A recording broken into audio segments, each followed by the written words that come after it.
বাংলার মতো কেউ থাকবে না। বৈষম্যবিরোধী ছাত্র আন্দোলন সবাই সকল অভিভাবক সকল আন্দোলনকে বলছি, এই আন্দোলন আপনাদের আন্দোলন। এই আন্দোলন যদি আপনারা না দাঁড়ান, এই আন্দোলনের পক্ষে আর কেউ দাঁড়াতে পারবে না। ছাত্রদেরকে যদি আপনারা বাঁচাতে না পারেন, আর কেউ এই দেশকে বাঁচাতে পারবে না।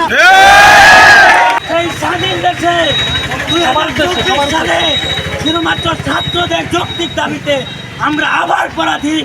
আমাদের কি ছাত্র হওয়া দোষ? এই দেশের ছাত্র হিসেবে জন্মগ্রহণ করা দোষ?